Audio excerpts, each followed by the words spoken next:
안녕하세요. 시사건건 볼수영입니다. 자, 이번에 다룰 이야기는 법원 개천절 소규모 드라이브스루 집회 허용 이야기입니다.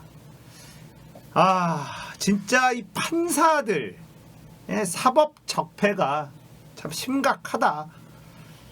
결국은 법원이 집회를 허용했습니다. 물론 제한적인 허용이었는데요. 내용을 보면 개천절 당일 9대 이하의 차량을 이용한 이른바 드라이브스루 집회를 허용했다라는 건데, 이게 가능할까요? 이에 따라서 3일에 있을 집회 사실상 열리게 됐습니다. 특히 경찰은 이 사건 집회가 대규모 불법 집회로 이어질 우려가 있으므로 금지되어야 한다고 주장을 했는데, 제출한 소명 자료들만으로 그와 같이 단정하기 어렵다, 이렇게 얘기를 했다는 겁니다. 참, 이 판사 이거 어떻게 해야 될까요? 광복절에 있었던 광화문 집회도 소규모로 연다고 하고 허용해줬고 대규모로 번지는 걸 막을 수가 없었습니다. 그렇게 해서 나라가 어떻게 됐습니까? 뒤집어졌잖아요. 그런데 이걸 또 허용해 줍니다. 자, 9대 이상 만약에 집회를 온다 그러면 어떻게 처벌해야 될까요? 이걸 어떻게 관리해야 될까요? 창문도 열어서는 안 된다고 합니다. 혼자 타야 된다고 합니다. 자, 그런데 경찰들은 2명이 탔는지 창문을 열었는지 일일이 다 감시를 해야 되고, 이걸 본인이 와서 할 게 아니라면 이걸 허용한다는 게, 이게 도대체 생각이 있는 판사가 내릴 수 있는 결론입니까? 자, 이렇게 되면 또다시 헬게이트가 열릴 가능성이 굉장히 높아졌어요.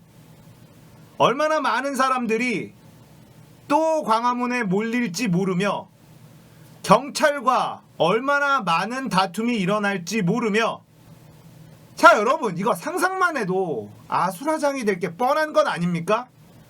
법원이 허용했다라고 우기는 집회 참가자들과 9대 이상이니 더 이상은 안 된다라고 싸우는 경찰들과 창문을 내리면 안 된다고 말리는 경찰과, 이거 어떻게 할 거냐고요. 도대체 누가 이런 판결을 내렸는지 또 살펴볼 필요가 있게 됐습니다. 자, 이 사람이 누구냐? 이성용 부장판사입니다. 이성용 부장판사, 어떤 판결을 내렸는지 한번 살펴볼까요? 한유총 법인 설립 취소를 촉구하는 이런 여론이 득세를 했었어요. 이 유치원에서 하도 해먹으니까 시민단체 엄마들 모여서 한유총의 법인 설립 취소, 자, 이거를 신청을 했는데, 자, 서울시 교육청이 한국유치원총연합회 한유총에게 내린 사단법인 설립 허가 취소 처분은 위법하다라는 법원 판단이 나왔다. 이게 바로 이성용 부장판사가 내린 판결입니다. 이뿐만이 아닙니다. 전단살포 탈북단체 법인 취소 1단 집행 정지, 대북전단과 물품을 살포했다가 법인 설립 허가가 취소된 탈북 및 단체들이 정부의 조치에 불복해 소송, 법원이 이를 받아들였다. 이것도 이성용 부장판사의 지시입니다. 기록 및 신문 전체의 취지를 종합하면 주문기재 처분의 효력으로 신청인에게 회복하기 어려운 손해가 발생할 우려가 있다. 이를 예방하기 위해 긴급할 필요가 있음이 소명된다. 뭐 갖다 붙였죠. 사회를 혼란에 빠뜨리는 집단들의 설립 취소를 정부가 했는데 그걸 가로막는 것이 바로 이승용 부장판사, 한유총과 대북전단을 뿌렸던 이 탈북단체, 여기를 비호했던 판사가 바로 이성용 부장판사입니다. 이번에 개천절 드라이브스루 집회를 허가한 판사 이성용 부장판사예요. 자, 이들에게 법은 존재하는 걸까요? 이들에게 국민들은 존재하는 걸까요? 광화문 집회, 광복절 광화문 집회로 얼마나 많은 국민들이 시름에 빠져 있었는지 기억하지 못하는 것, 아니, 아예 상관이 없는 것이죠. 오히려 국민들이 도탄에 빠지고 정부가 더 난처해져야 이들은 즐거워지는 그런 세력들. 이성용 부장판사도 그런 적폐 세력의 한 명이다, 이렇게 지목합니다. 뭐 의사들, 검사들, 기자들, 이런 기득권 카르텔들이 개혁을 하려는 문재인 정부에게 계속해서 딴지를 걸고 공격을 하고 있지만 이들보다 가장 막강한 빌런, 그게 바로 사법 빌런들, 바로 판사들입니다. 이들의 판결은 뒤집을 수가 없어요. 마지막에 판결을 내려서 어찌 보면 이 민주주의, 법치주의 국가의 가장 마지막에 결론을 내리는 이런 집단이 법과 국민을 생각하지 않고 오로지 자신들의 위안만 생각하는 이런 사람들이 있다는 게 대한민국에는 너무나 암울한 그런 상황이다 라고 생각합니다. 법이라고 하는 것은 국민들을 위해서 존재하는 것입니다.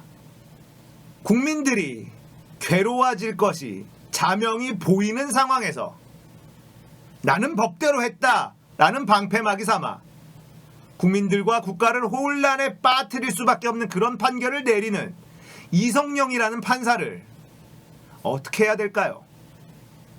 자, 대한민국은 삼권 분립의 국가입니다. 그렇기 때문에 사법부의 판결을 존중할 수밖에 없어요. 자, 이제 개천절에 어떤 일이 벌어질까요? 경찰들은 전부 다 광화문으로 집결을 해야 될 것이고 차량을 일일이 통제해야 할 것이며 창문을 내리는 사람을 어떻게 처벌할지, 9대가 넘어가면 어떤 식으로 처벌해야 될지, 이런 것들에 대한 준비를 해야 됩니다. 이 얼마나 많은 에너지의 낭비입니까? 그냥 처음부터 막았으면 아무 문제 안 생기는 것이잖아요. 지금은 비상시국입니다. 방역당국이 그렇게 노력해서 겨우 번지는 것을 잡았는데 여기에 또 기름을 끼얹으려고 하는 이 사법 적폐 빌런놈들, 이들은 탄핵시켜야 합니다.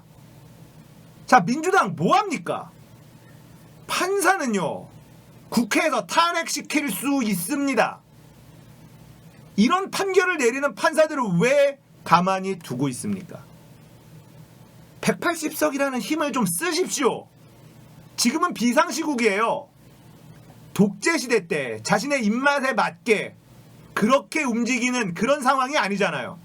국민들이 다 개천절에 모이면 안 된다라고 이야기하고 있지 않습니까?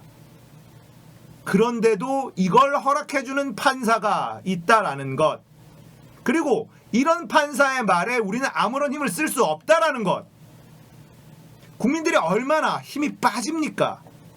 민주당은 대책을 세워야죠. 국가를 혼란에 빠뜨릴 수 있는 판결을 내리는 그런 판사들을 어떻게 하면 탄핵시킬 수 있을지, 지금 당장 탄핵시킬 수 없다면 이런 상황에서 탄핵시킬 수 있는 법안을 만들면 되죠. 그러라고 180석 준 거라는 겁니다. 개천절에 또다시 엄청난 혼란이 일어난다면 우리는 참지 않을 거예요. 누구에게 참지 않을 거냐? 민주당에게 참지 않을 겁니다. 더 이상 인내심의 한계를 시험하지 마십시오. 정부, 경찰은 광복절처럼 그런 엄청난 참상이 벌어지지 않도록 철저히 준비하십시오. 엄청나게 많은 경찰 인력이 동원되고 엄청나게 많은 공무원들이 동원되겠지만 이번엔 막아야 합니다. 이번에도 못 막는다면 이번 정부 진짜 레임덕에 빠질 수도 있습니다. 민주당은 더 이상 국민들을 지치게 하지 마십시오. 이성용 부장판사, 역사가 당신의 판결들을 기억할 겁니다. 오늘 이야기 여기까지입니다. 공감되셨다면 구독, 좋아요, 알림 설정 부탁드릴게요. 감사합니다. 끝!